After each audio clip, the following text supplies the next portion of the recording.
Hey everybody, this is Rydo and we're back to another stream of Magic the Gathering Arena. Today is Monday, January 27th. Let's see if we can re-roll anything. I don't think I can because I already tried, I think earlier this morning and didn't get a 750. So, let's see. Doesn't seem like anything is really going away.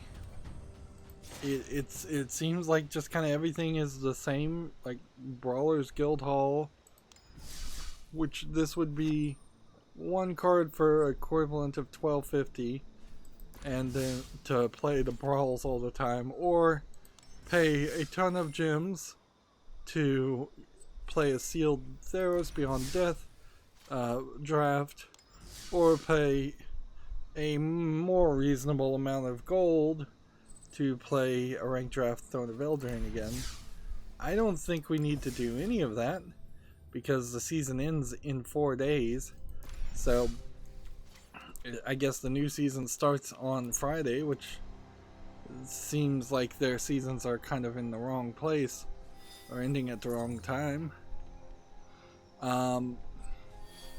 Do I have to get the weekly wins in 4 days? Not really. Because the weekly wins just give XP towards the mastery, and the mastery is not going away in 4 days, it just started. So then we have play blue, and cast creatures, so I think we are just playing blue today. It's unlikely we could get any higher in the gold tier, by the way, so can we cancel that? Because that is not the deck I wanted to play. And that's one of those rare occasions where the cancel button actually worked. Alright, so we're gonna try a new deck too here. We're still experimenting with the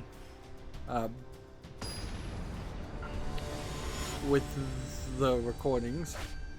My overlay software is not working particularly well, and it's not loading up right now, and I don't know why, so I won't have that enabled for me.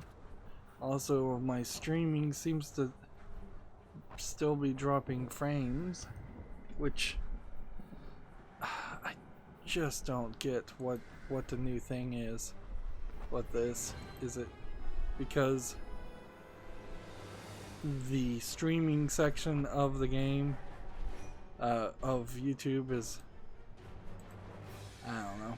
Yeah, I have no freaking clue why YouTube has decided to become such a pain. I'm just gonna go ahead and close the overlay software since it's not loading, and we'll just keep all 7 of these cards. For the accountability section, we might as well start there today. I have done as much as I'm going to do with the Hat in Time. I'm rather disappointed with that game, in a major part because I kind of accelerated purchasing that and didn't really wait until it got down to a good $10 for everything. The main game itself is quite a pain, I would say.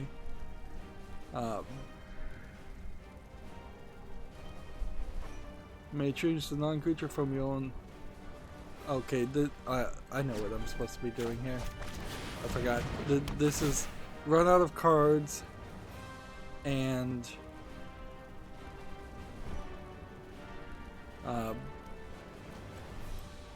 then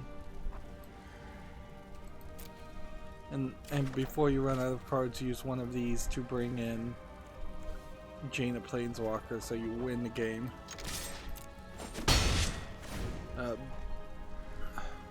The real question about this deck is it really playable? Is it really something that would win? Or is it just too crazy, or just too much control, or take too long to potentially have 60 cards leave your deck before you die? Yeah, the main first 5 chapters, I think, are in the main game of a Hat in Time aren't great. Even though they're stealing from Mario 64, and honestly, they kind of stole a little bit more from Sunshine than anything else. I don't feel like there's a lot of concepts that were unique to Galaxy put into a Hat in Time, even though since you are playing as this little girl who is from a different planet and flying around in space, there really is no reason why you couldn't have had something like that. Let's see.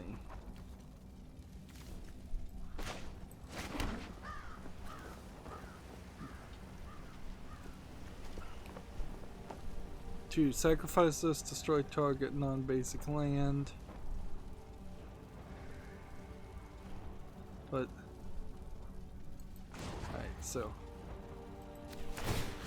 destroy that. And then that should. Does that let me bring a new standard land to my side? It puts it on top of my deck. No, it puts it in the field. Interesting.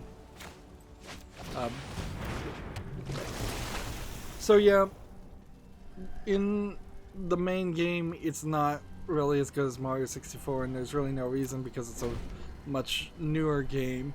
Sure, it's a Kickstarter game. Sure, it didn't have a lot of funding, but there's just a pretty obvious lack of leadership that seems to be prevalent in the game. They go in all kinds of different directions every chapter.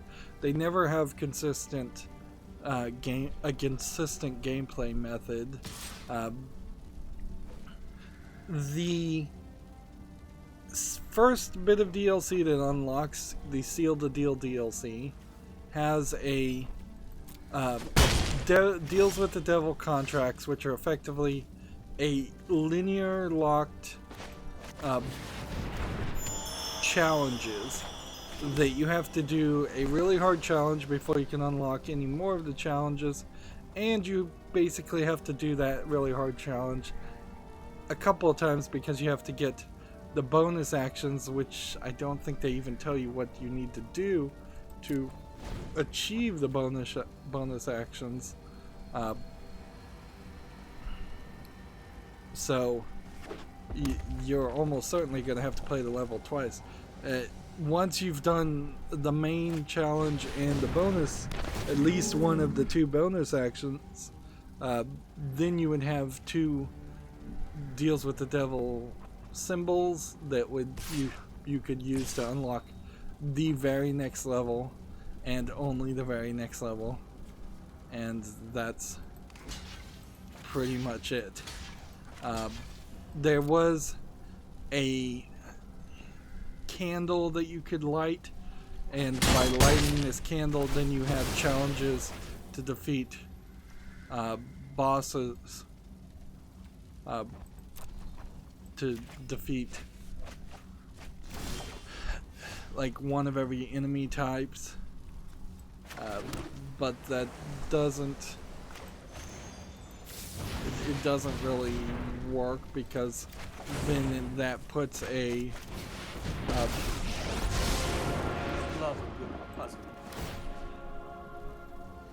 it puts a let's try this. It puts an annoying reminder on the screen that takes up a considerable amount of the screen. After you beat a Hat in Time, you also get to play as a African American girl instead of a white girl. So the main character, who they didn't give any characterization to, Hat Girl, is what they call her. Like, they give her no characterization. Then after you beat the game, you can play as Bow Girl, which Hat Girl wears a hat, Bow Girl is the African American character. It's just a skin rechange. But if you were a African American person and wanted your character to look like that, you would have to beat the entire game first and then start over from zero, which just seems stupid, really. And of course, now you have two main characters, neither of which will get any kind of characterization. The other part of the first bit of the DLC, the Seal the Deal DLC, is a chapter with 3 acts, and the first act had you find 11 pieces of a broken star equivalent to comparison to Mario 64, which is fine, and it's actually a decent idea that should have been in every chapter, but wasn't. But after doing that first act and collecting 11 pieces, where you have no timer and you just kind of have to find the pieces hidden throughout the level, maybe you have to do some small action to reveal a piece. You have to get like soap and put it in a washing machine to get one piece, for example. After that, the next challenge is to, under a strict time limit, accomplish 18 random fetch quests that all involve they all involve just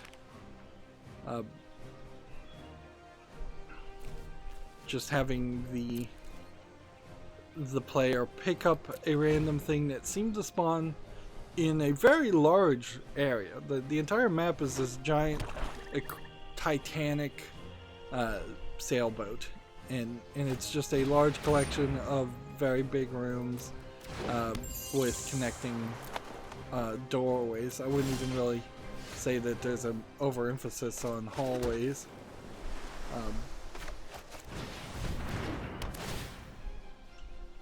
Let's see.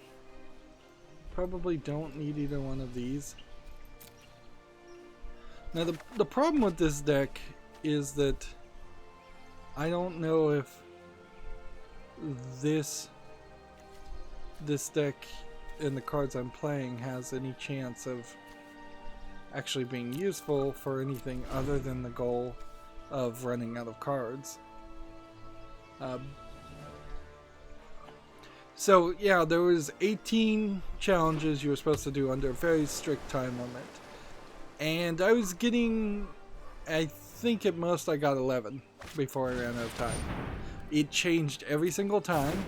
It was incredibly frustrating. It was pretty boring to run around, pick up something, and then have to figure out where you need to take it, because it seems like where you need to take it, while that might be stationary, where you're picking things up seem to be mostly random. There's probably a little less randomness to it, so if I had done it for a 4th or 5th time, I could see it potentially being doable, but it wasn't worth doing. So I rage quit on the first bit of DLC for a hat in time, and then I went into the Nyankusa Metro, which Nyan is the Japanese word that they think cats make, and Kusa is just like Yakuza. So these are cat Yakuza that you're being kind of forced to work for.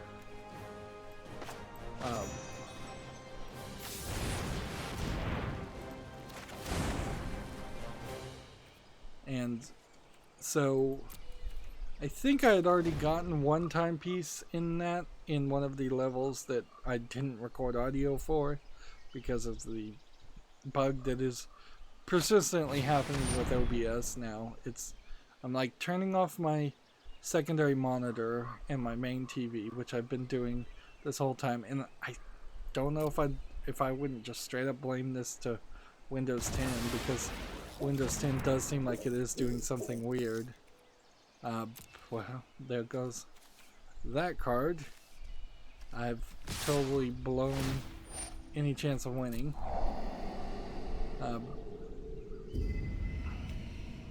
That's why you don't play Fae of Wishes until you are ready to play Fae of Wishes. So it was very unbalanced, and I would say the entirety of A Hat in Time is very unbalanced. Some missions really only take 10, maybe 15 minutes to complete from beginning to end. Some missions take well over 45 minutes to beat.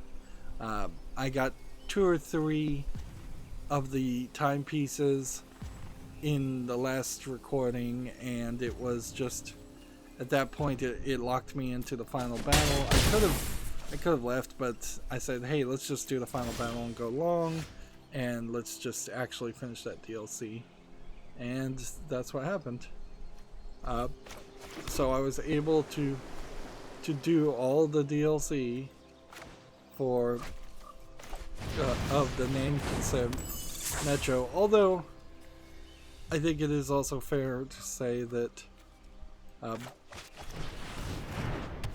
that specific DLC also has a factoring of stamps and collectibles that it gives. There's quite a lot of that going on.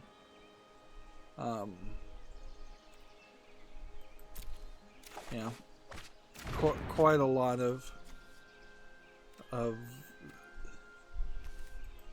collectibles in there, and quite a lot of side things too.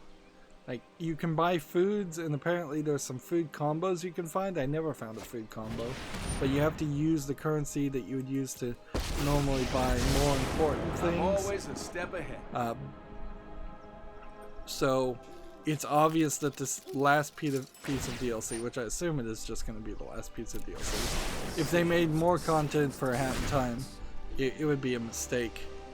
I think it would pretty obviously be a mistake. They need to do almost a soft reboot of the series, age Hat Girl into being a little bit older, particularly when you realize that the game is way too difficult. So the idea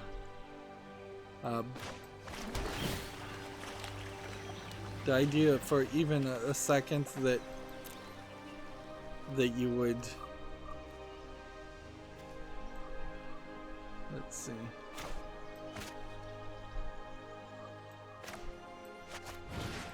enchant this creature, might as well.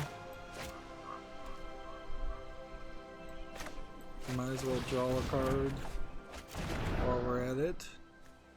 And this can just have us draw more cards. Not that it matters.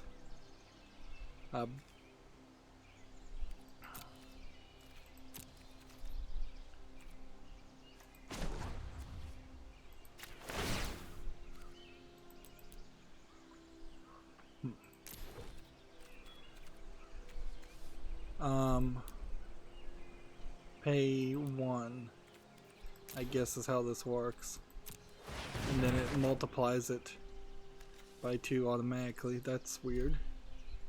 That is really weird how that works. Draw a card and then discard a card. But then I just tapped a creature, and that's kind of the thing I didn't need to do. There's some weirdness with the first bit of DLC in the fact that it's locked behind needing 35 timepieces before you can even enter that area. So unlike Mario 64, we could jump around and go to different paintings and try different stars. It's very linear. Now, chronologically in the story, it kind of makes sense, but it's just not a good way to implement the game. Terror lurks among us. For the most part, you kind of could jump around in the main game of A Hat in Time, although sometimes that still really didn't help anything because there's just not enough places to go. There's only 7 chapters, where I would imagine there's close to like 35 paintings in Mario 64. And while there is some limitation on where you can go, you would be limited to maybe 5 or 6 of those places in the originality of the game. And then at a later point, once you have a certain number of stars, you got to the basement, and at a later point you would get to the attic, and then you could access most of the locations because of that. There was some gating, but it was gating, it wasn't just direct linearity, where Hat in Time is much more gated, and just a lot more difficult. Also, there's at best 7 timepieces you can collect, and most of the timepieces are their own instances, and most of the times when you collected a timepiece, but not always, so there's definitely some inconsistency. Most of the time when you got a timepiece, you would be thrown out of the level, so that didn't particularly work out well either. So I would have liked a lot better levels, a lot better challenges. I would have liked every single boss fight was way too hard and way too long. It would have been really, really easy to have have every boss fight cut in half and have a sub boss in between each chapter. It would have been fairly easy to take some of the quests and some of the challenges and break them in half. My dreams dissipate. This is way too deep.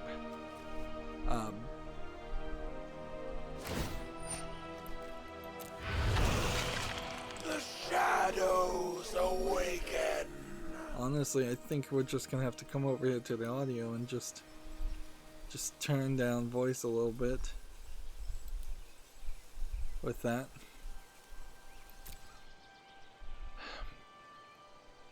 Yeah, a lot of the boss fights had platforming sections before the boss fights that didn't really need to happen. I know they did that in Mario 64, but honestly they could have had all the platforming sections be a separate mission, or like something to get something like a key, and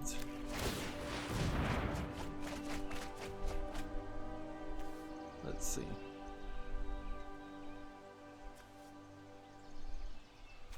Yeah, I don't know why I did that. That's not what we wanted to do anyways.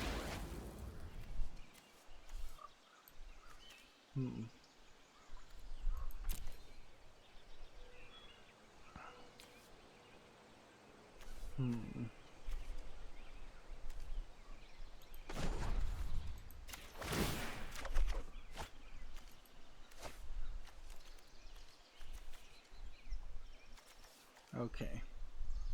I can't even really attack with this though. This is the problem. Like, if I was going to go and attack her, this death touch would block it. So how can we get around the death touch? I mean, you really can't. You just have to hope that he's just incredibly dumb and decides not to block. But I mean, he can block with pretty much anything.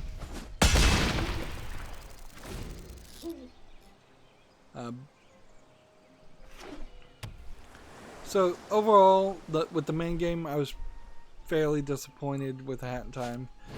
With the Seal the Deal DLC, I rage quit that, so I'm very disappointed in that. And then Yakuza Metro is good DLC and added content, although again the game would have done better to, instead of have more content, instead work on a sequel / soft reboot. There is something to be said about making a character too young.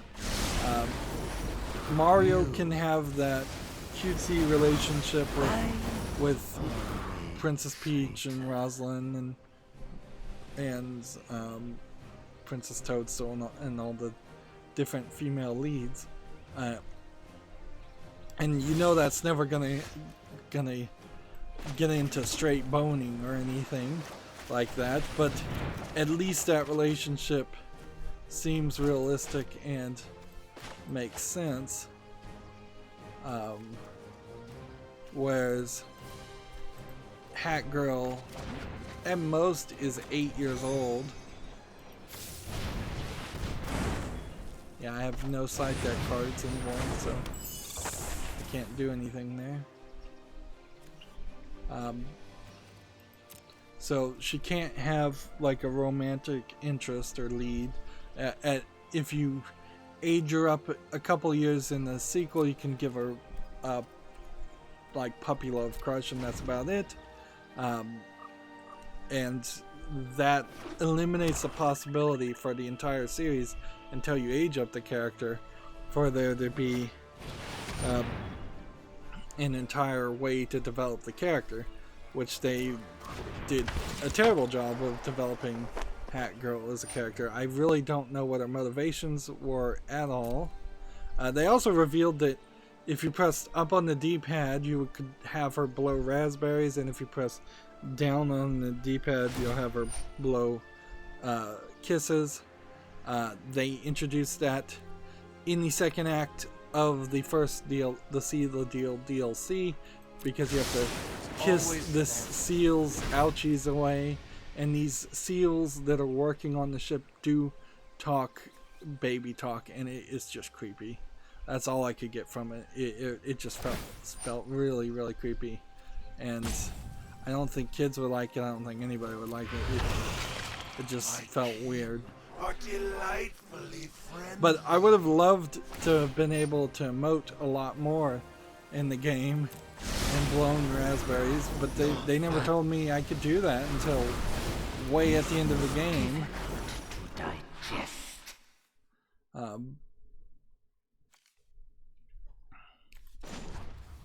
Let's see.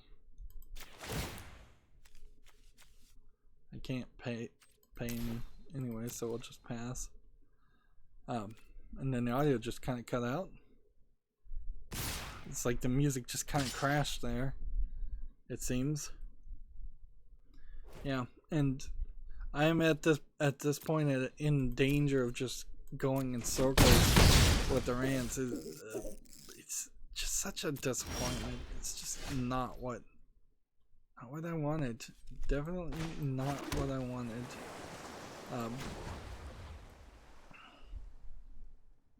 Let's see. So 5 times 2.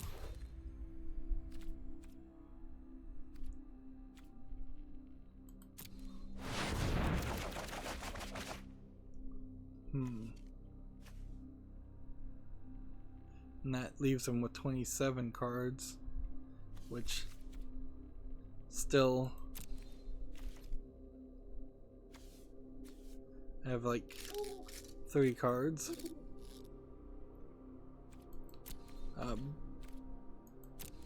So my desperate search for a Super Mario 64 style game, a 3D platforming adventure style game on PC still has gone. We'll have to continue. It wasn't as bad as Yooka-Laylee. I will say that. I would say Yooka-Laylee probably is more closer to a Banjo-Kazooie and a Mario 64 game than A Hat in Time is, because A Hat in Time just goes all over the place and doesn't really seem like it knows what it wanted to be at all. But Yooka-Laylee had the incredibly difficult boss fight at the end, whereas I was able to beat the boss of the final Nyakuza Plaza, Nyakuza Metro final boss, and Mustache Girl, who is the final boss for the main game. Although both of those games, those fights were really hard. I didn't just full on rage quit those. like I did ukulele. Also, I would argue that some of the concepts in ukulele are just really dumb, but some of the challenges are way closer to a Mario game. So what it probably goes to show is that it is just really difficult to make a good 3D platformer adventure game. And that's the and it's just so much easier, obviously, to make a frustration 2D platformer like Super Meat Boy, and that's why we see way more of those.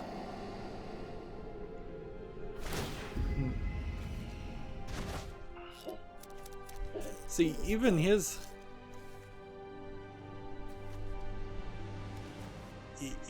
strategy of trying to run out of cards isn't really working.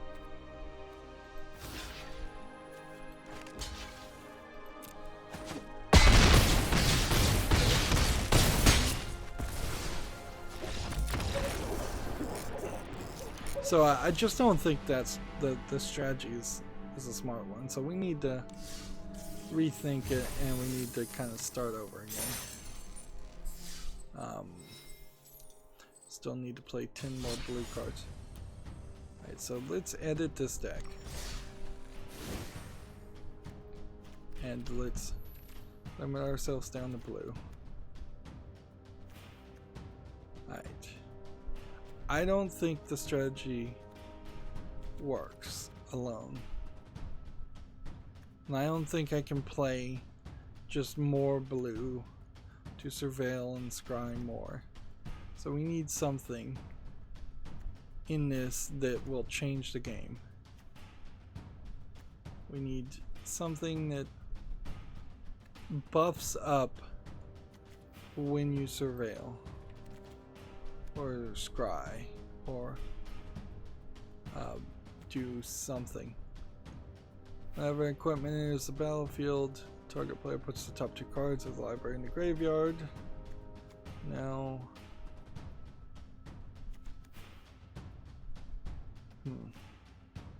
flash, flying, and the ability to draw a card is not terrible. Whenever you surveil, put a 1/1 counter on this. As long as it has 3 more upgrades, we'll put those in. So if I do surveil enough, although this has to be surveil, and so there's a difference there between that and scrying. And I guess if it says just look at the top 3 cards in your hand, but it doesn't say surveil, that's probably not a surveil card.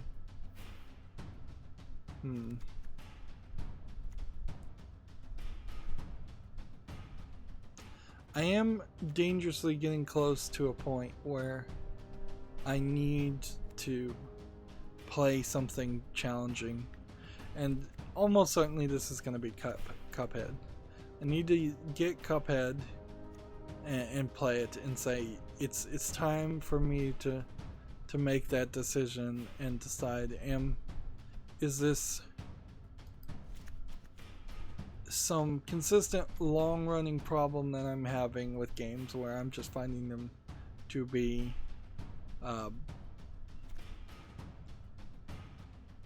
loses all other card and creature types, abilities, and base power. So Frogify is better than this is. Let's see.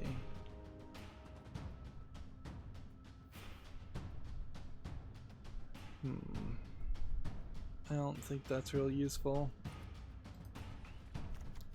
Yeah. I kind of need a come to Jesus moment, and I need to play Cuphead, and I need to find out, am I still capable of playing games and just not getting super frustrated with them, or have I just burnt out so much that I can't even play games anymore. Am I just getting old? Is partly my fear, because I keep saying these games are a little hard, and A Hat in Time is a great example of that. On the face of it, it should be a game that is designed to be for kids, but every boss battle, it didn't feel like it was for kids. Every boss battle took 2-3 times, three attempts. I mean, this probably isn't a terrible card.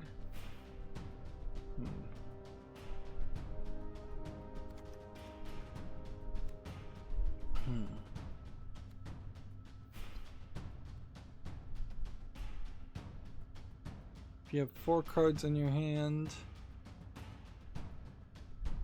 this actually I don't think is a terrible card either. If you can play it right, it's just a complicated card.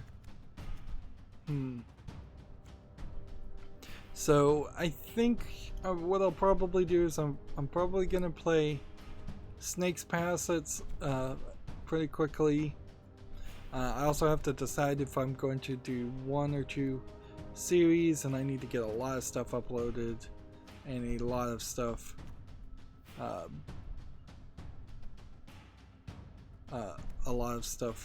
working, scheduled.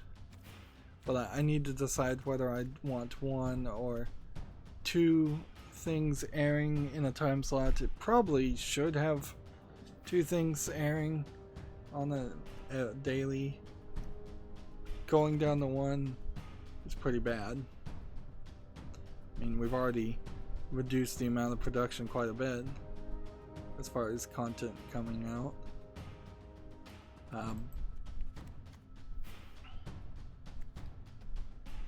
But yeah, I think I'll play Snake's Pass. I think I'll play Cuphead, and I think if I do end up rage quitting Cuphead, that's gonna be weird. Like, I kind of don't have a backup plan there. Like, at a certain point, if I rage quit Cuphead, the response is to just say, alright, I'm done. My YouTube channel is over at that point. Like, if I can't play any games, I would just need a full break. And I don't have any backup content to really do that, so it would be at the minimum the end of all pre-recorded footage if I was going to do something like that. But at the maximum it would just be, I'm giving up on any kind of consistency at the on the channel. I may come back if I was to do something like that and play a game and make some more footage, but it probably would be pretty random if I'm giving up the commitment to releasing anything, and this is all speculative at this point. Man, these cards suck. These cards just suck.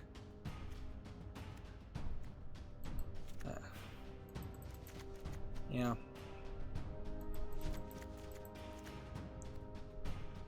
Yeah. The best deal I think I can do here is just play flying creatures.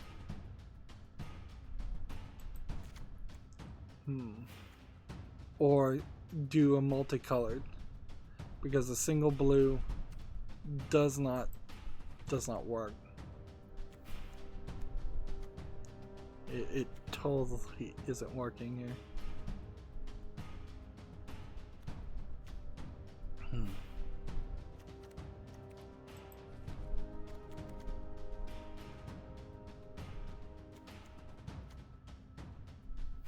So, like, a blue-white flying might not be terrible.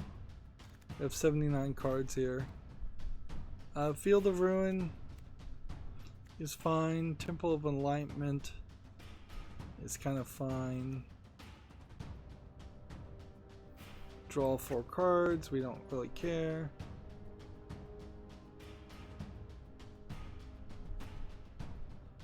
Let's see, flying, flying, flying. Number of cards in your hands, no. Draw 3 cards.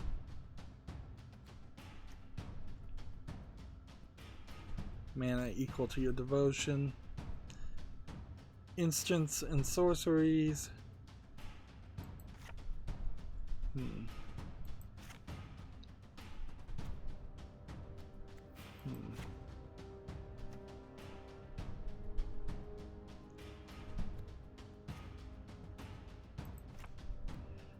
There just needs to be some bombs, which this is a new phrase I had heard. Certainly is that the concept of bombs are cards that will win the game for you.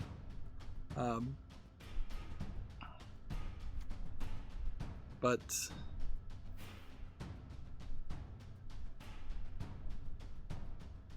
yeah, there's really not any bombs that seem to be in a blue deck at all. Let's see. Get rid of this. And that's probably not too bad.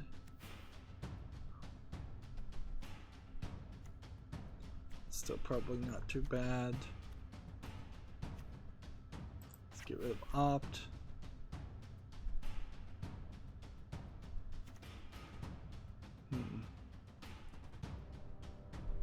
Let's get rid of hardcover. Let's get rid of that.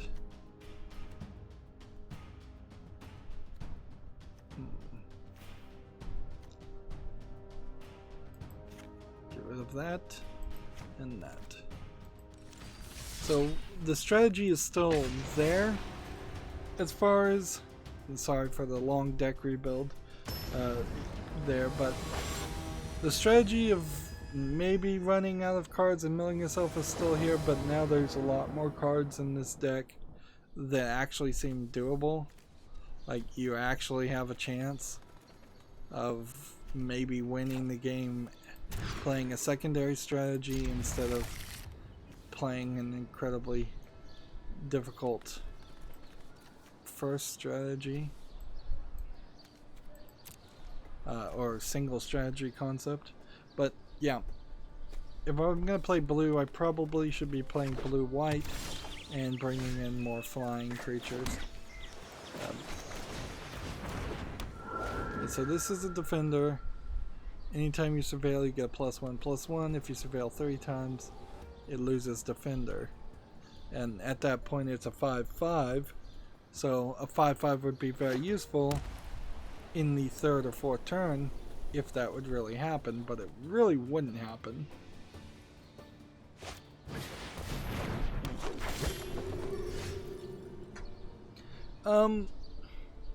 I suppose off the top of my head, before we start talking about the video game news, and by the way, also I need to probably play one more game and then get back to programming for that side project, so that it doesn't just fall through the cracks and get completely forgotten.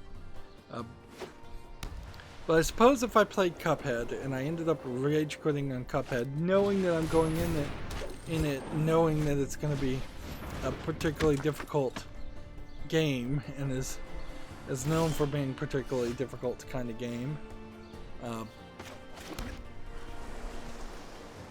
But yeah, if I somehow rage quit on that, then the fallback action would probably be to play a bunch of kids games, a bunch of point and click adventure games. I certainly still have plenty of those. I certainly have a lot of the Nancy Drew games. I have a lot of the Sherlock Holmes games. There's a lot of things that aren't so action based. Also, I was thinking maybe I'll just find one of the RPGs I have and play one of those. That would be a easier, grindier experience to also try.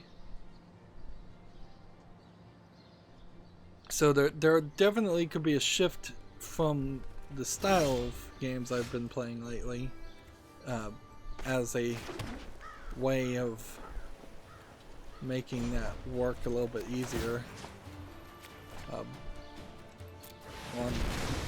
making it just easier to accomplish my general goals of playing games and not struggling.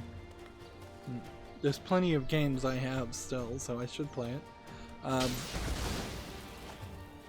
But then also, I was thinking maybe I'd just play a little bit of Binding of Isaac Rebirth. I don't even know if I'm gonna make any footage of it. I think I may just take an opportunity, because let's be honest, there have been times where I've just started playing games on my cell phone because I was bored.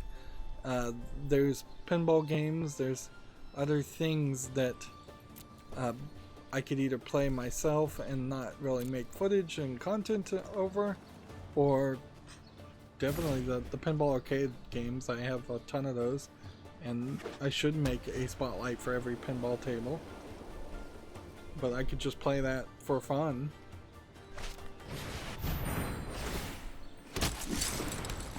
As a video game critic and a YouTuber, just playing a game and being in silence is something that's not really second nature anymore. It's much more comfortable, or just I'm now used to talking incessantly and criticizing a game. Alright, though, we don't have a ton of news. Tell me if you've heard that one before. This Monday, not a lot happened over the weekend video game wise.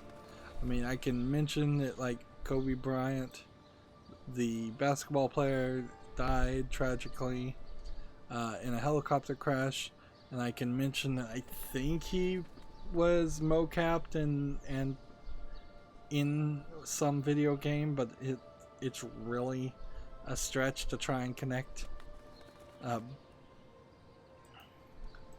to connect into any of that and make the big general news story somehow be a video game news story, when it really isn't. Let's see.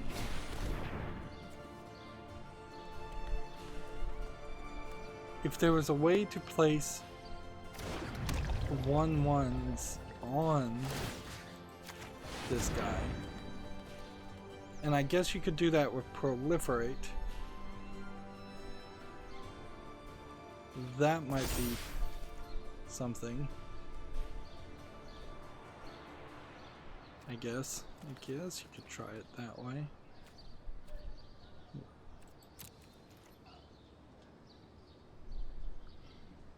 Yeah, this might synergize with proliferate, so again, if I was making a blue-white deck and I played cards that proliferated, that would work. But I kind of need a solid blue deck, even if it really sucks. Unfortunately, because every now and then we'll just have daily quests that say a certain number of blue cards. Although, maybe we just play other decks, because it's always a daily quest to play blue or some other color, if it's blue at all.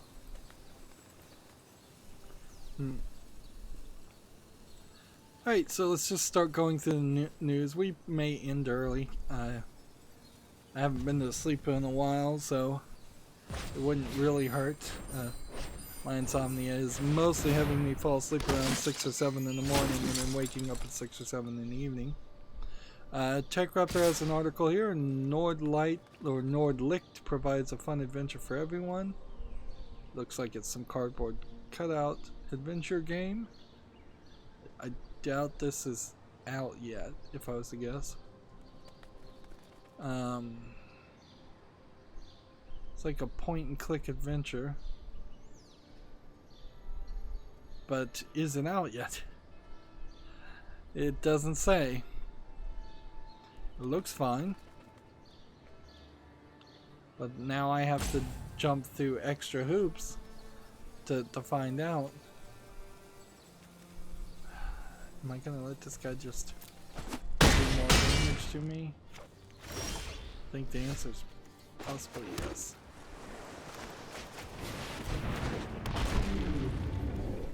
Alright. Let's just do this. If I had equipped this to this, I could have blocked that.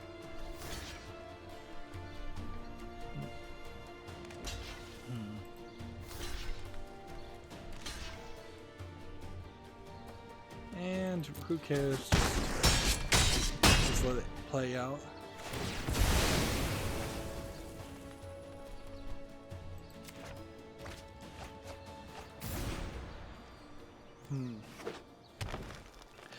Next we have a game on Steam here called Dark Rider, which looks like a top-down roguelike hack and slash game. I kind of think they've got a pretty decent camera zoom in here. Maybe zoomed in a little too much, but typically what we see is them zoomed out quite a bit. This also seems like in that footage that may have been slowed down, there was a decent amount of animation in the fighting. This is English and Chinese, and I'm gonna give it a chance to put it on the fall list. As for the Chinese New Year, by the way, well, I did buy something with the currency that I had pre-purchased from the winter sale that apparently didn't count towards tokens. So opening the 4 red envelopes gave me 400 tokens. I used the 400 tokens to buy 4 100 chat emoticons that I'll just sell for like probably 30 cents or turn into gems. And that's pretty much the extent of what my experience with the Lunar New Year sale is. Every year we run into this problem with the Lunar New Year sale in the fact that there just isn't any great Chinese games. So having a Chinese-centric or Asian-centric, well, no, I'd say Chinese New Year is more Chinese-centric than anything else. I don't think people in Japan really are that big into Chinese New Year, or Taiwan or Hong Kong. They're probably not celebrating it right about now very much either. So let's see.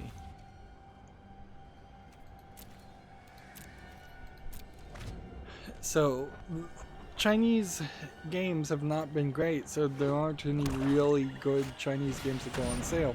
Also, in most cases, Chinese games and Asian games don't go on sale anyways, so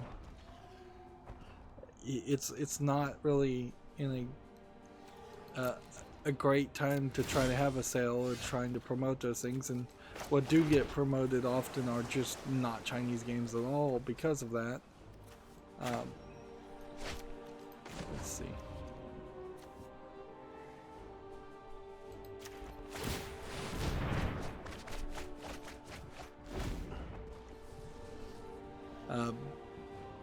The only kind of Asian publisher and producer that had games on sale that caught my eye was Manga Gamer, which they sell the game series Higurashi When They Cry, and then they sell mostly lewd visual novels, or at least a little bit raunchy visual novel style games.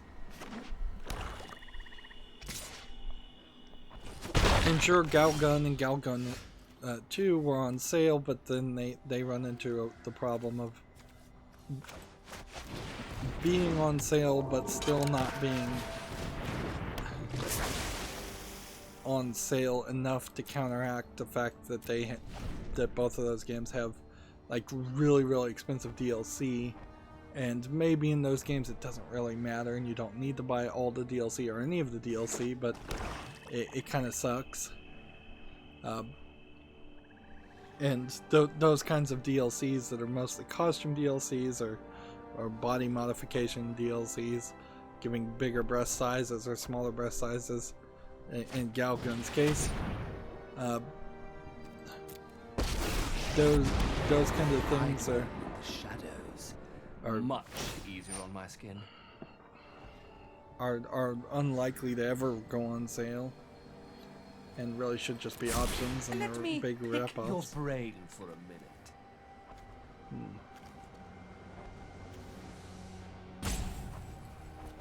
I think I have to get rid of that card, but maybe not.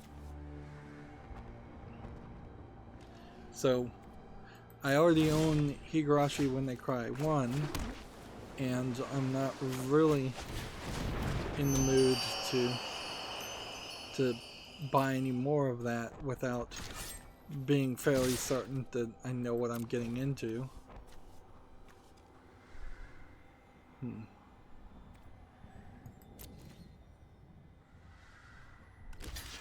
So I want to play the first in the series before I get any further. This was a mistake. This is why I wear the mask.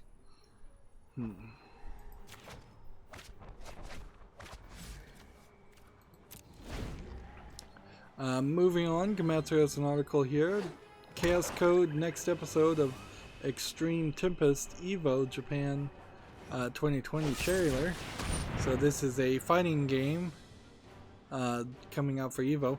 Although what I've heard is that the rewards for winning some of these Evo championships, Evo Japan, are incredibly low, and so it doesn't sound like they're putting up enough of a prize bracket to attract people. All I've left you is pain. There is, I guess, maybe a good argument to say it doesn't matter because there really isn't a lot of can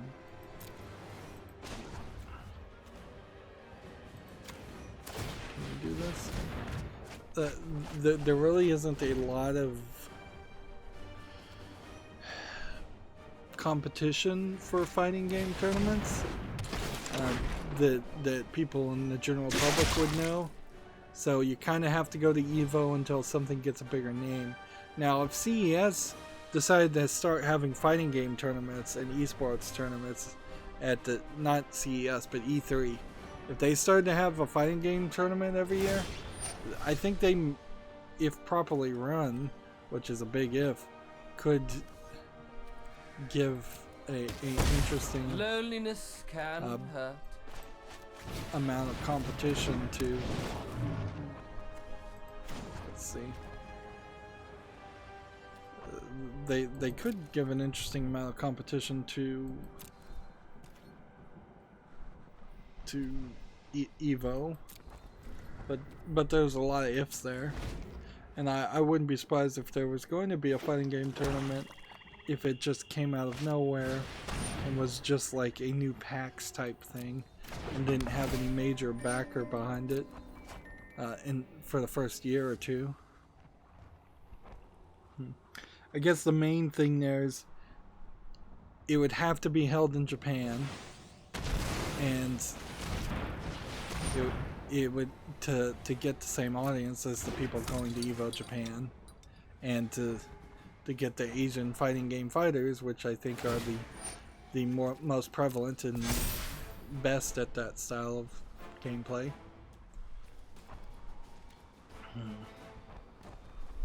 Anyways, moving on, Gamatsu has an article here for a Switch game called Kotoba no Puzzle Moji Patan, coming out April 2nd to Japan. This is probably not a game that would come over to the West, but maybe.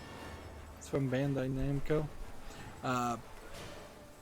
other rumors that are occurring that I don't have really articles for is there are rumors that possibly 2 new Silent Hill games would be made from Konami. Like, that's gonna be a nightmare, of course, like, and not in a good way. If they try to make a Silent Hill game without Kojima, then they will fail miserably. Obviously.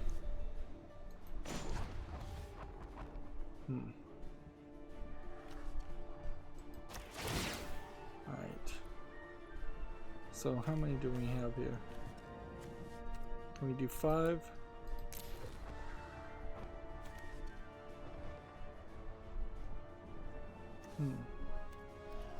No. Can we do 4?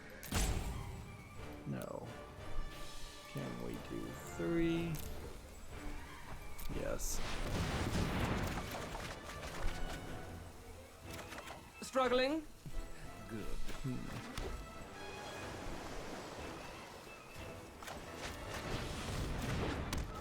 So yeah, that would be really dumb. They also announced that they're going to make, I think for Netflix, a live-action Steins Gate Hollywood TV series or movie.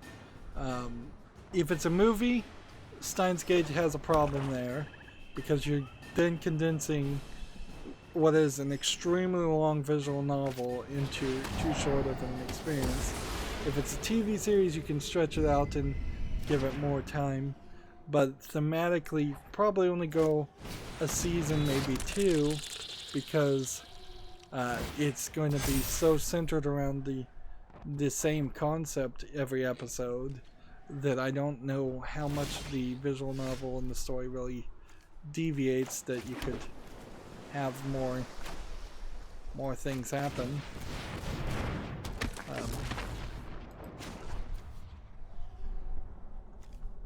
Let's see.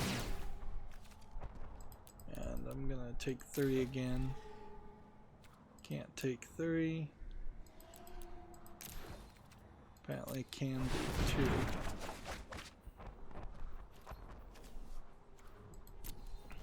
So I would say making a Hollywood live action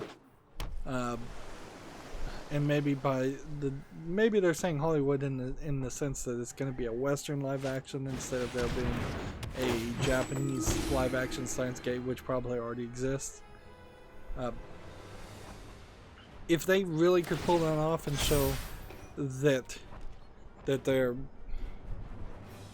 capable of telling such a complicated story in these days, that would actually be very interesting. But I don't have a lot of faith that that's really what's going to happen, because let's be honest here. You have the BBC not being able to tell very good Doctor Who episodes, from what I hear.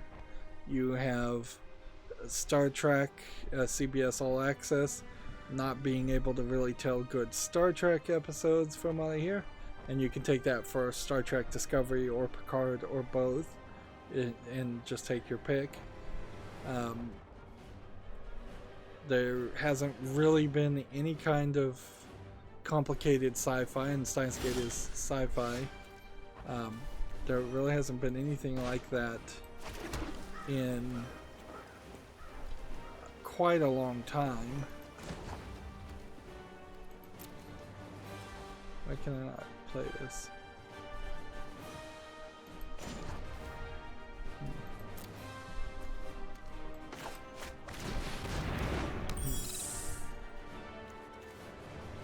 How many cards do I have? 39? Okay. 5 plus 3 would be 8, which means I should be able to play 4 with no problem.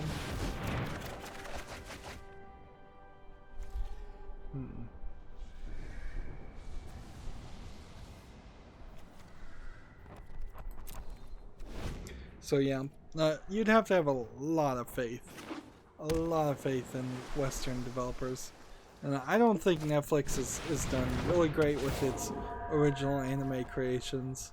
The Witcher was kind of based on the book, so I can't really say that they've even done particularly good if they've converted too many video games to Netflix shows. And you kind of have to ignore the Bandersnatch episode because that's more of an interactive story than a video game, and it wasn't really based on a real video game that anybody could recognize. And you kind of have to ignore the Telltale Minecraft game because that game had already been designed and they just kind of ported it over to TVs.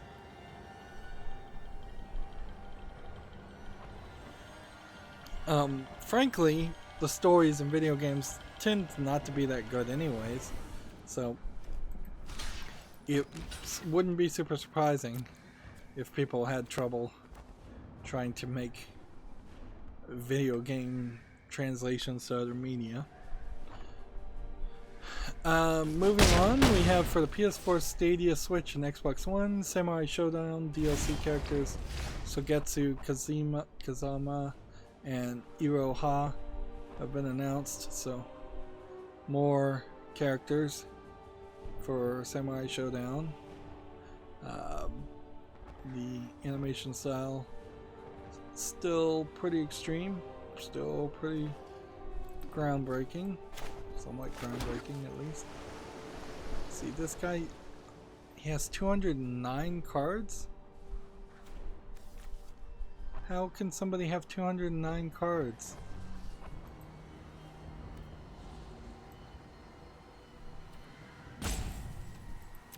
Like, seriously. What is going on here that says 209?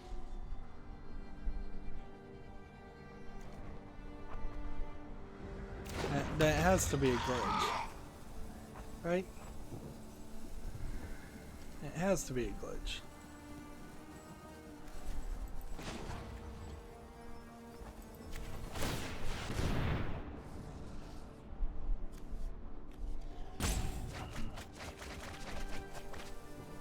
$202.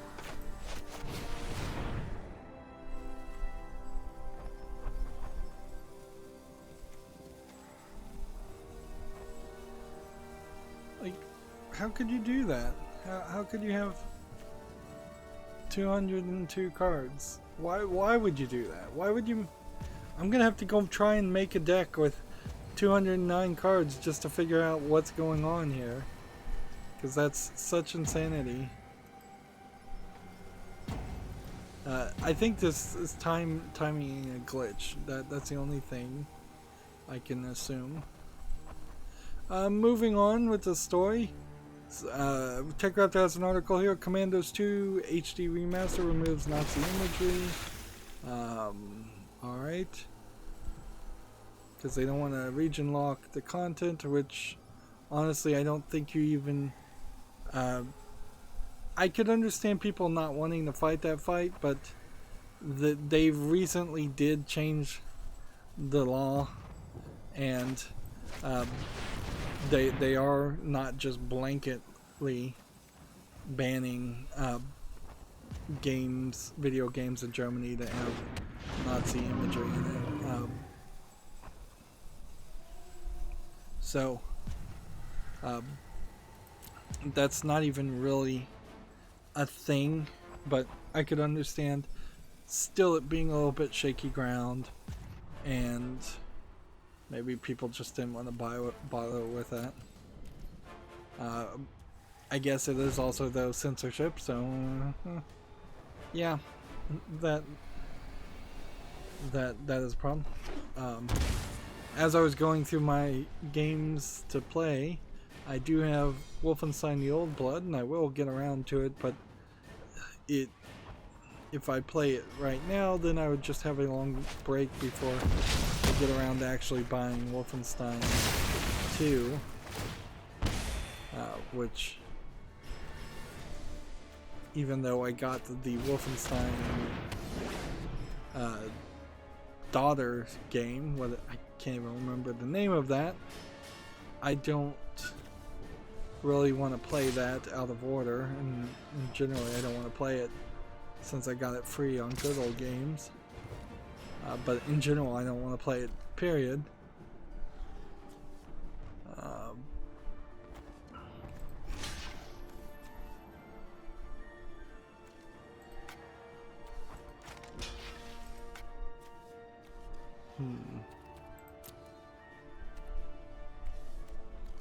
This is gonna leave me with 1 health. Parallel N64 with Parallel RSP Dynamic Arc release came out. What does that really mean? I don't think you'll be needing that. They say it means fast and accurate Nintendo 64 emulation is here and now.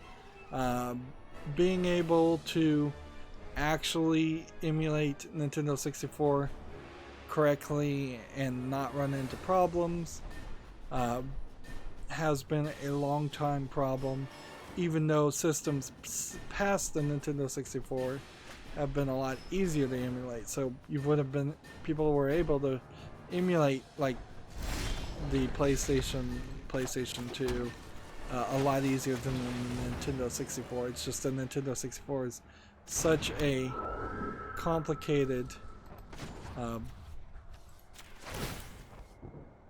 let's see, we got 8 plus this is 14, 15, 16, so that should be 8, right? 8 cards.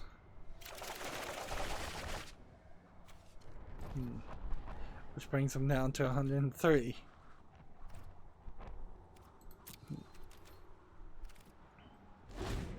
So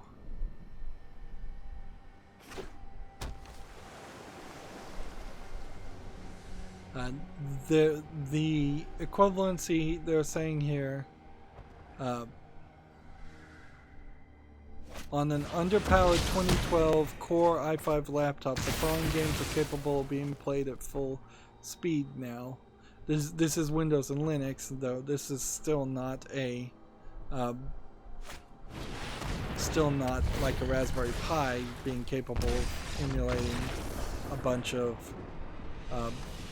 Nintendo 64 games. The Raspberry Pi's emulators are severely limited, and maybe you can get 10 or 12 of the 200 plus Nintendo 64 games to work. Alright, that was all the daily quests, so you don't have to kind of struggle with these cards anymore.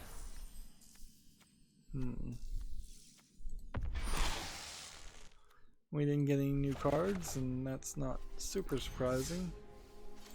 Let's see, deck. Alright. So, this base starter deck. Here's all the new cards we got. Let's see. Like, how many cards can you really put in this? Like, is it really just a matter of maybe somebody was really dumb and didn't know how to build a deck, and so they just put every single card they had?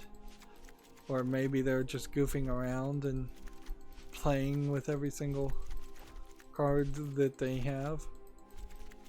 Because honestly, 200 might be approaching the number of cards. Yeah.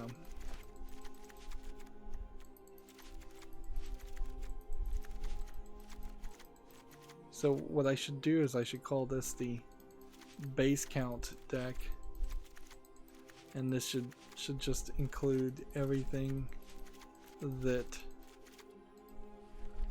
I own, so we could get a base count of how many cards we have, and anytime we get more cards we could look to add them.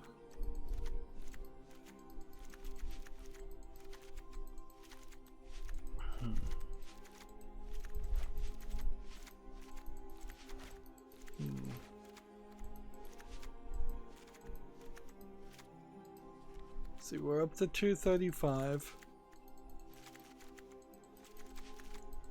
It would be crazy that you would allow more than 256, but they are. Why would you do this? Why in the world would you put every single card, and now we're doing just an incredibly long deck building again, just to get a count, which honestly it would be easier if they just put in a number, a statistics number somewhere.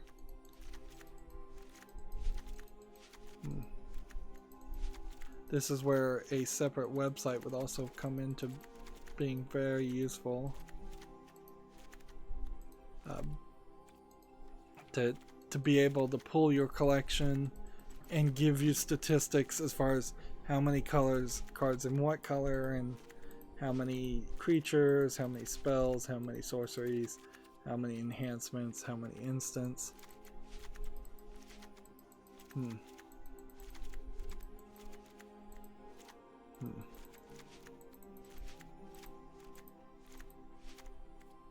Alright, well, I'm gonna stop at white and maybe a segmented looking at that would be useful information. So instead of having one giant base count card, as we're approaching 500 cards in this deck, why they would let that happen.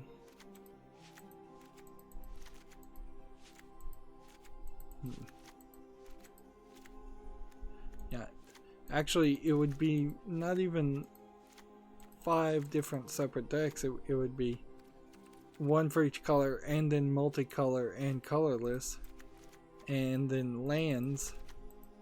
Also, we could separate those out and show off the special lands as its own separate deck, so that there's some extra sorting you could do to be a little bit more informed. Alright. 520 cards were allowed. And then if I am gonna seriously go through all of this, is there something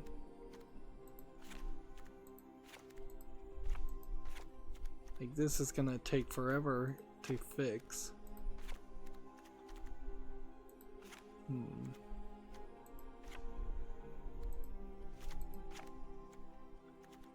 Yeah, let's just quickly show how much would happen here. I don't know where I got these green cards. They shouldn't be in the deck. And this red card shouldn't be in the deck. And some of these colorless cards shouldn't be in the deck either.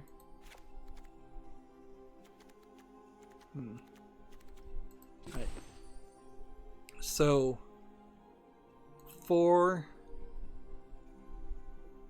this average of 2.7, I don't know what this average means. I guess that's probably the mana cost. So yeah, you could see how this would be helpful to have a consistent count of just the white cards, and know how many creatures versus how many non-creatures you have. So yeah, let's change this to,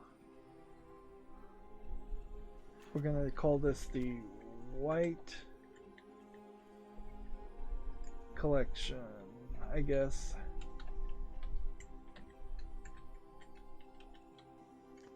And I'm probably getting distracted for sure. Following could not be saved. Deck has more than 250 cards. This deck cannot have more than 60 cards. Decks contains cards not in your collection. Alright. So. Friendly Brawl, Artisan, Traditional, Heroic.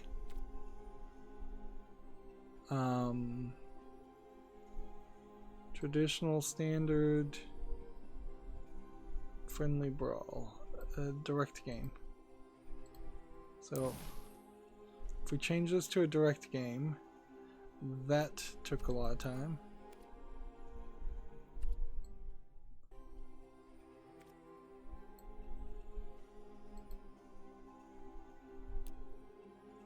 Okay. So.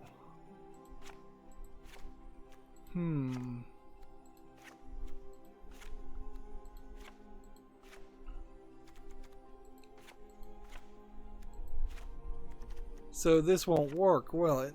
I'd have to break it up into groups of right, yeah. Discard changes, that's all I can really do there, right? Well, that was a waste of time. I don't know how somebody would have had so many cards in a standard play, which play is a single game plus another player. That's all it really says. Doesn't really say anything more than that.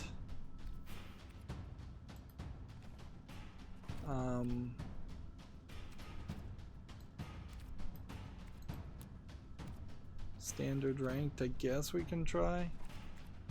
But we need victories, so let's not do that. Sorry, so I was talking about this. On a 2012 Core i5 laptop, the following are capable of being played at full speed: Resident Evil 2, Mario Kart 64, 1080 snowboarding, Doom 64. I know Mario Kart 64 had some emulation trouble because the graphics and memory was directly accessible both by the CPU and the GPU at the same time, which most computers can't do. Quake 64, Mischief Makers, Baretsu Mateki, I haven't heard of that. Bengai, Bust Move 2, Kirby 64, The Crystal Shards, Mortal Kombat Trilogy, Forsaken 64, and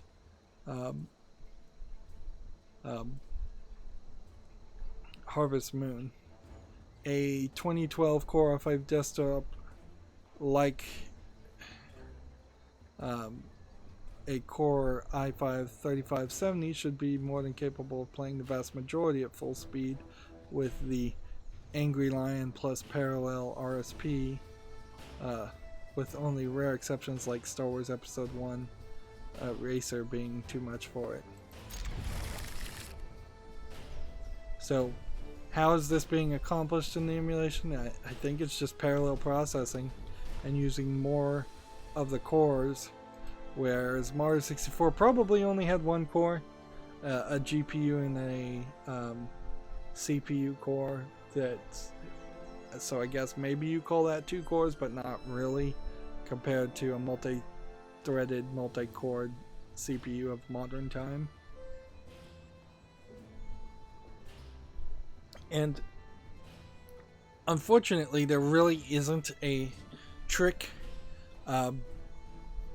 to speeding up or fixing the emulation for the Nintendo 64 other than throwing more power at it. That really is the only solution I think that they're ever really going to find, because of just how different the hardware was compared to a regular PC. But emulation for more modern things, emulation for like Xbox 360, PlayStation 4 games, all of them, I think will be very, very easy to emulate in the years going forward, because they are basically computers in the first place. Moving on, Gamatsu has this week's Japanese games releases for the PS4, PC, Switch, and Xbox One.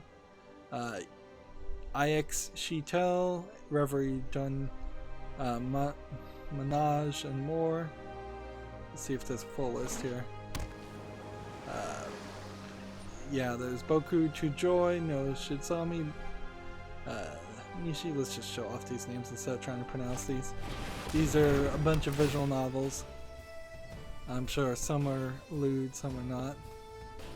Let's see, is there anything here really worth mentioning? Warhammer Chaos Bane is probably not a visual novel. Ministry of Broadcast launched worldwide. Kentucky Route Zero. But what you can really tell from this list is that the same thing that's happening in the rest of the world is also happening in Japan, as far as having very little to talk about for January and unlikely to have very much to even talk about in February. Although I did see that that GameStop was trying to build some hype for February. I don't believe it, though. Gamatsu has this article: Steins Gate Zero Elite announced as an animated visual novel version of Steins Gate Zero. So it is a fully animated adventure version of the visual night Steins Gate Zero, which that's weird because it's basically a remake of a visual novel, and we haven't seen that happen very much. Steins Gate might be the first game we ever see that just directly breaks out from being a visual novel series into being a more widely accepted, more accessible game series. If it succeeds, that would be kind of crazy. But it would also open up floodgates of other visual novels that might say, hey, why don't we remaster these games, put some more gameplay in them instead of just having them be visual novels, and resell the same product. That might be a new thing for a while. Moving on, Gamatsu also has Steins Gate Hollywood TV drama series announced, developed by Skydance Television, with no real information at all being mentioned. I assume that it's being called a Hollywood TV drama because there might have been a Eastern Japanese TV drama already. I imagine both of those things were announced at the same presentation. Also, next we have a game on Steam called Light Camera Reaction, which looks like a VR asset flip collection of maybe mini games. It's $9.99. It's English only. It says it has full audio. Visually, it's all over the place. If any of these screenshots were actually going to load in. So yeah, this is nothing. And as such, I will treat it as nothing and move on with my life.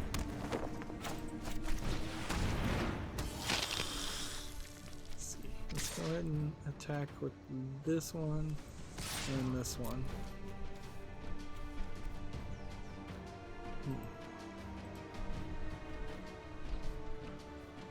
And I wasn't really joking that we had very little news to talk about, so we have about 15 more pages and barely like 6 games to talk about. Also, some of these games may have been left over from Friday, come to think of it.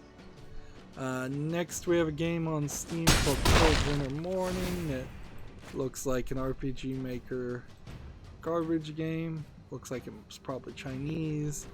English not supported. 99 cents. Russian. Alright.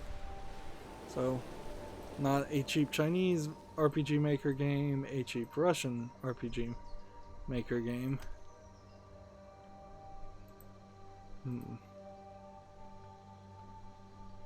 Let's see.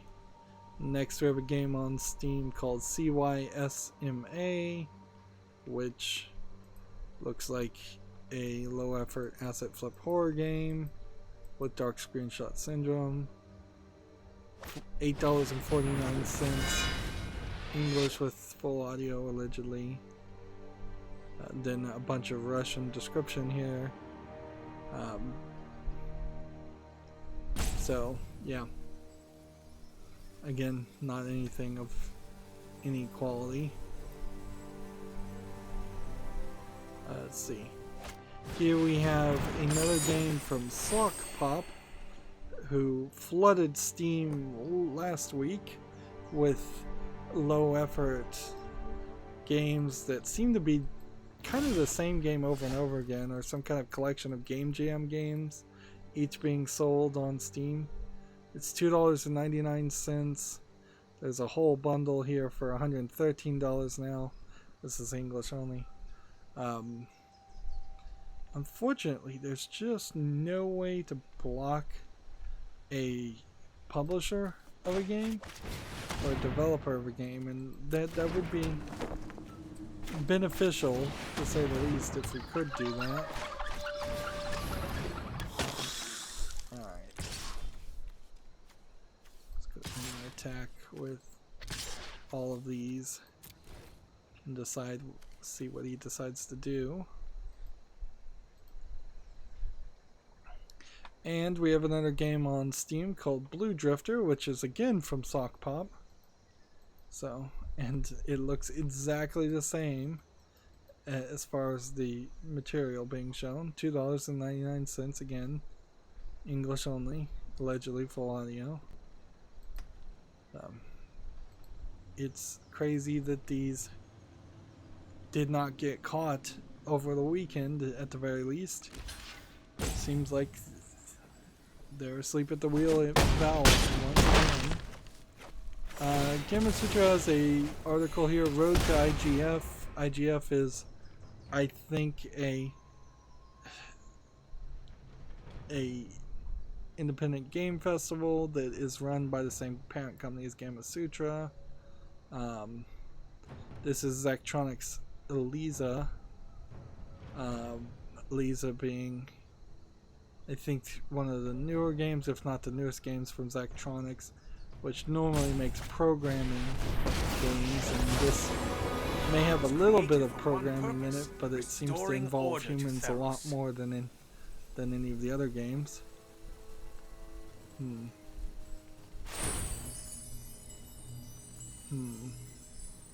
But undoubtedly, even if you were to read this article, you have to take it as hype for the IGF event. Gamma Sutra also has Get a Job. These teams and more are hiring for programming and engineers. They're looking for a senior game server engineer at the Amazon Game Studios, a gameplay programmer at Sucker Punch Productions, a gameplay engineer at Iridium Studios, a gameplay AI engineer at Amazon Game Studios, a junior programmer at Disbelief. So several job listings this week or last. Does this guy still have his abilities? I think he does.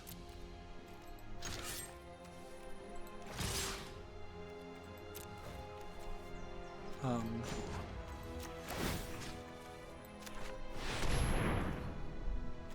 ahead and tap that guy.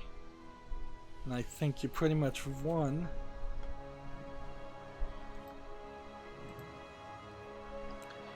Gamma Sutra has an article here. Google deal lands Activision Blizzard at esports events exclusively on YouTube Gaming. We already talked about this. Maybe they have a little bit more information to mention here, but it doesn't seem like it.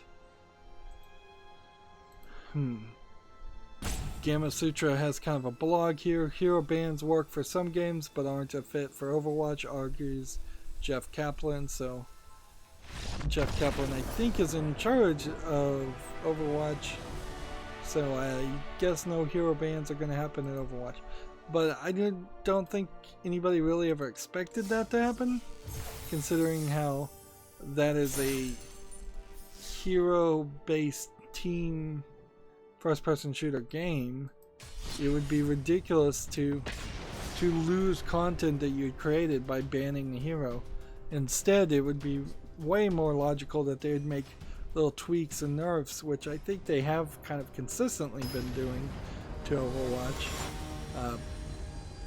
But to get rid of a character in totality would be insane, and that's really only something you can do when you just have so many characters it doesn't matter.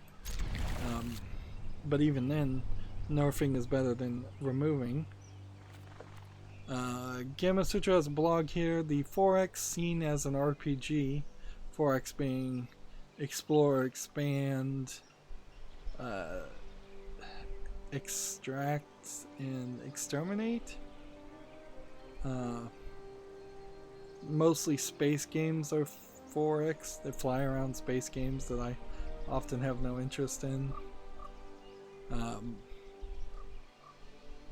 They kind of are RPGs, but not quite. I wouldn't call them RPGs because they do have some distinct differences and a distinct feel. And, moving on, Gamma Sutra has an article here. A fleet of R-Wings were just spawned in vanilla Ocarina of Time for the first time ever. This was a speed run that I believe probably was a tool assisted speed run that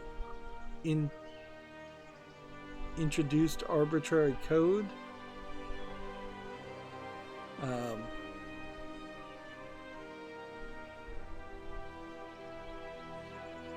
Let's see. It says here, while some players have used cheats to make the vehicle appear, so that this was something they knew about that actually is in Ocarina of Time's code, something the developers were using for testing. But yeah, they used a method called arbitrary code execution, like basically a buffer overflow or underflow to get a memory, the program memory pointer to move so it executes something different from what it's supposed to execute.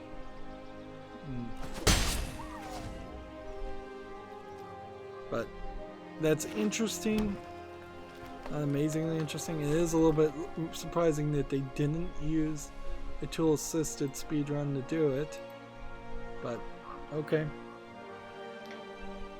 There's really not a lot to take from it.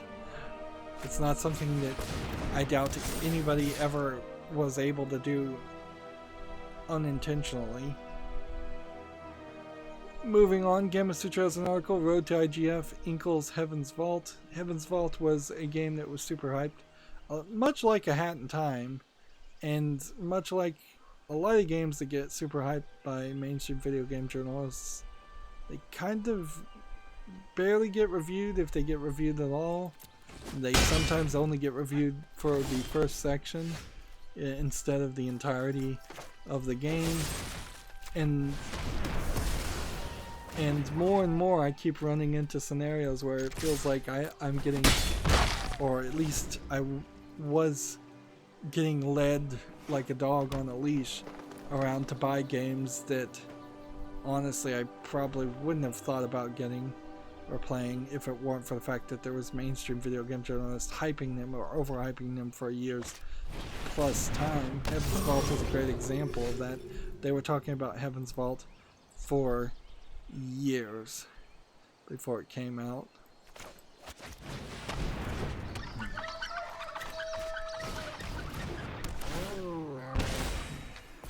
Let's see. Go ahead and attack here. Next we have a game on Steam called Battle Polygon, which looks like a low effort asset flip shooter. It's got maybe a little bit of polish on it, but notice how everything is stationary and the cameras are just flying around in circles. That's probably to hide the fact that this isn't actually happening in engine, or it's looking pretty bad, or feels pretty bad. Yeah, this just seems silly as far as the theme goes, and that's would be its major problem. $8.99, third-party account required, third-party EULA, English, Chinese, and Russian, which is highly suspect. So another game not really needed to be on the fall list. Honestly, at this point, it's going to get kind of hard to even need to do a fall list cleanup because there's not that many games that are even making it that far.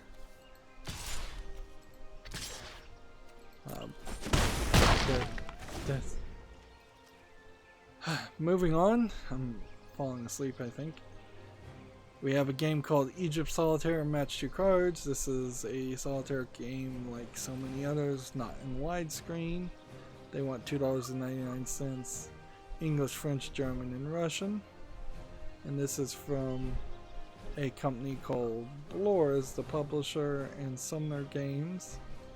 And at the exact same time they put out that game, we have a game called Classic Card Game Go Fish from a different publisher and a different developer, allegedly, and yet it's basically the same thing, except for now you're playing Go Fish. It's a non-widescreen game, and that's because the engine, the card game engine for this, is still very much being used by a lot of different people.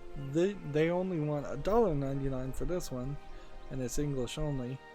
So very possible that those are completely different developers and publishers, and not just the same entity under different names. And they simply, maybe the card game engine got an update or changed its terms of licensing, and maybe that's why we've got several of those coming out at the same time. Or it might just be a coincidence, but this isn't a coincidence. Now we have Classic Card Game Mahjong, which Mahjong is not a card game, it's a tile-based game. It's basically a card game if you're talking Mahjong Solitaire, but it's not a card game, so the name is not accurate. This is from the same publisher and developer. Again, same price, $1.99, English only. So, yeah, at least one of those publishers is trying to put several things out on Steam at the same time, although it was only 2 things, so that's not too bad.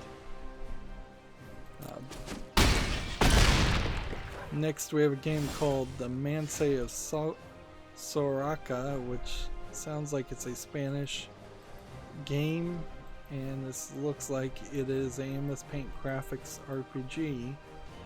It's selling $3.99 discounted.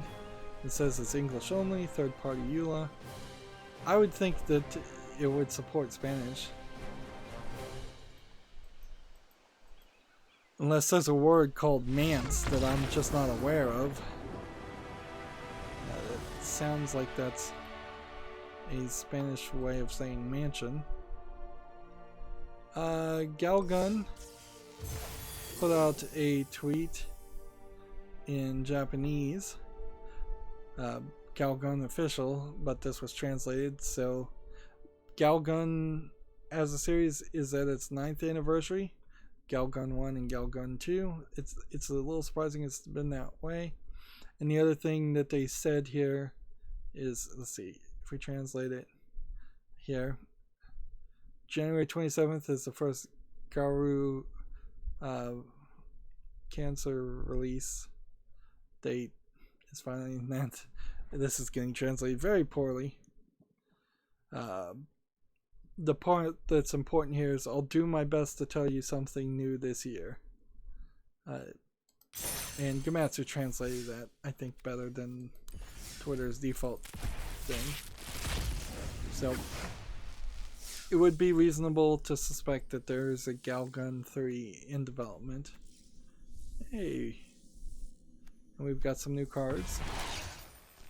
But these are new cards from Ravnica, so it's not super surprising that they're new cards.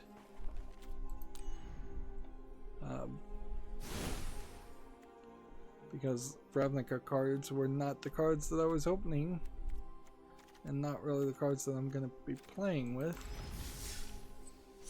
Let's see if we can get one more victory before the end of today's stream. We really don't have a lot more, but I've been saying that for a while. Here, Gamatsu has an article. The Metro Exodus DLC Sam story launches February 11th. Former U.S. Marine Sam tries to find a way back home. This is for PC, PS4, Stadia, and Xbox One. Although I'm not sure Metro Exodus is off of its Epic Store exclusivity even now. I guess it's on Stadia, so it probably is, but I'm not sure it's on Steam yet. I'm not sure it's even going to come to Steam because they kind of had a negative reaction to people's negative reaction of it being a Epic Store exclusive. And so maybe just to punish people who actually wanted to play the Metro series on Steam, they just won't bother to ever release it on Steam. That'd be kind of petty and childish, but it wouldn't be the first time we've heard of a video game company doing something petty and childish.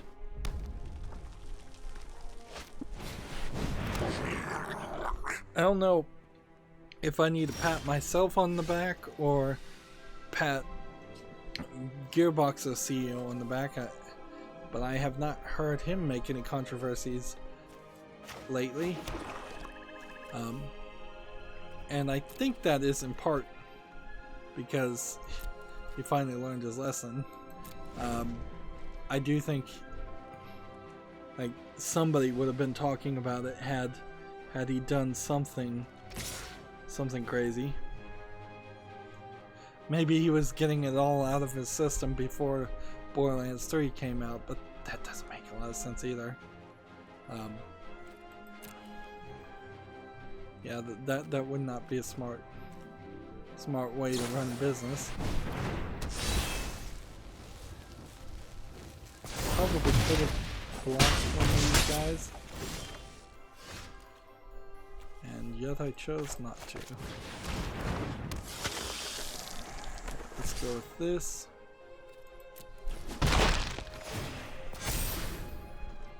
Let's see. Next, we have a game on Steam called Kraggles, for lack of a better pronunciation. It looks like a low-effort Rocket League clone, as far as I can tell, or a racing game that's really ugly. It's free to play with online player versus player. It's English only. Nothing there. Alright. Gonna hit one of these guys, and then I'm gonna hit one of these guys.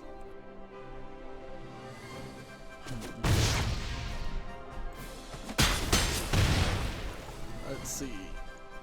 Komatsu has an article here for the PS4. Patapon 2 Remastered launches January 30th. Which seems like it's only coming to the PS4. Maybe it was always a PS4 exclusive. I think it might have been. Speaking of the PlayStation, there are rumors out there that the PlayStation VR version 2 will be announced and coming out probably with the next PlayStation, but rumors that we'll actually get some bits of information for a PlayStation VR 2, which is somewhat surprising because I would have not by default assumed that there would have been a PlayStation VR version 2, even for the next generation. I would have kind of assumed that they may have just wanted to keep everything the same and build a bigger audience. OpenCritic has an article here and a nice Star Wars picture. There's a rumor that a Star Wars Knight of the Old Republic project is in development. I would argue that it probably is always a Knight of the Old Republic project in development, in the same way that there are probably always a new Star Wars movie and Avengers Marvel movie in development. How far in development is the big question, and will it ever get out of development is another good question. Pretty much like any other movie or anything, or book idea or anything, until it's done and actually available for sale, it's not real. It's just an idea that people are thinking about.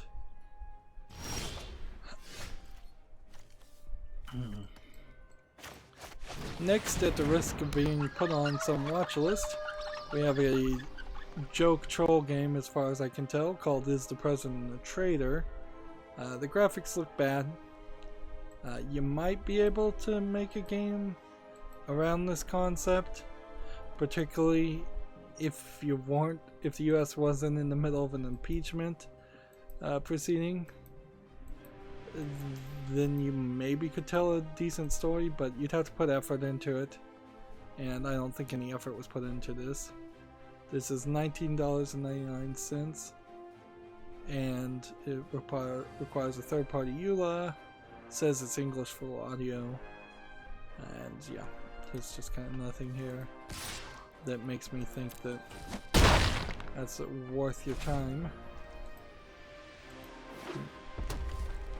Honestly, if you were gonna make a game like that, you wouldn't name it that. You'd make it like a Sam Fisher style story, and you'd call it something like Icarus Falling or something, and it would be the big twist is that the president's a traitor.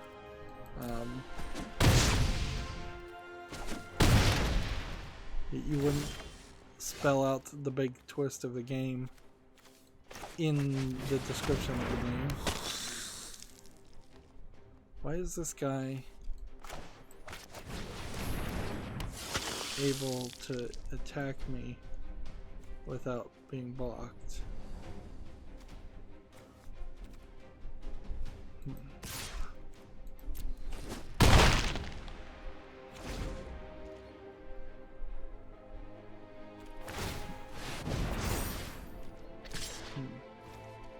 Alright, this guy needs 7. So we're gonna hit him that way, that way, that way, and that way. Does that make sense? Not really. But he's got trample, so I've got nothing better I can do, so I've got to just block him with everything I've got, and I should have not attacked. TechRaptor has an article here. Next Need for Speed update adds microtransactions, which I'm sure people are not happy about. Adding microtransactions into the game after the fact to avoid negative reviews is not something a lot of games have done, but enough games have done it to make it become more of a problem than it really should be. Alright, let's do this.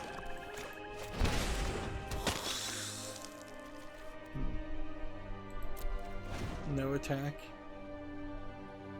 TechRaptor has an article here. No, RuneScape muting you is not a free speech violation. I did hear that the person who was trying to make this lawsuit had like 18 frivolous lawsuits that he's filled out, and he's a really rich person and also kind of an obnoxious. Yeah. It says this guy has posted 10 lawsuits in the last year, and with 4 of them including the Dragot suit in July of 2019, so he is on the tear of suing people, and I don't think it's gonna get him anywhere because the courts are not gonna side with that.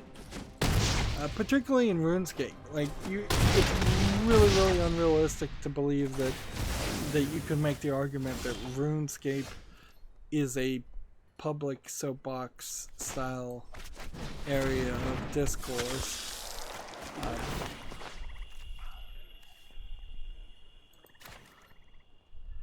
Hey, let's do an experiment here. If I do this, I die. Okay. That's what I thought would happen, but I thought maybe not.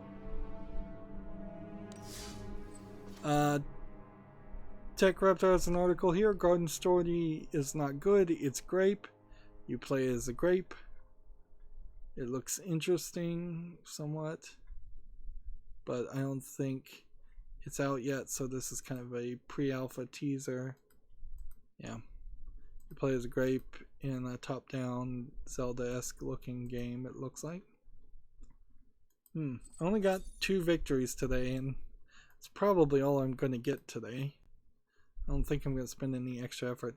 Every time I do spend an extra effort trying to get victories, it is several hours, 2 or 3 hours.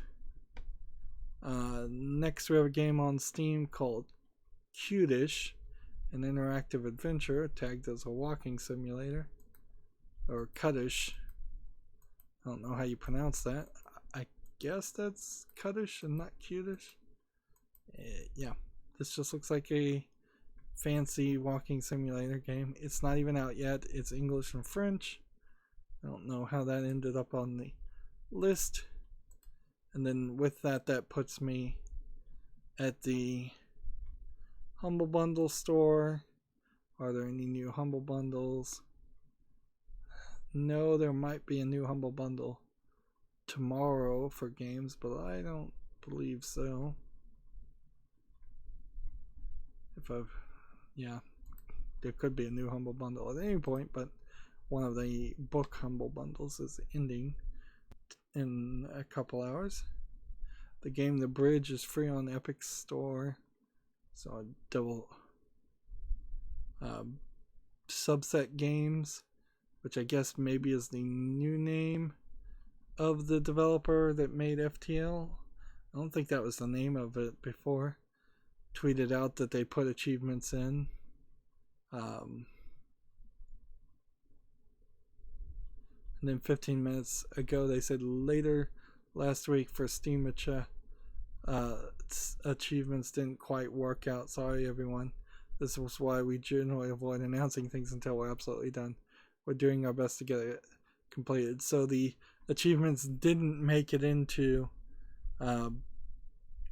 FTL, which, yeah, I guess that would have been a much better press announcement if it was working right now and people just all of a sudden realized they were getting achievements.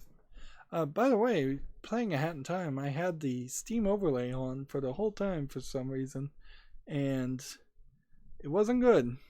Like, I shouldn't have done that. I should have turned it off, and maybe that affected some things. Maybe it didn't.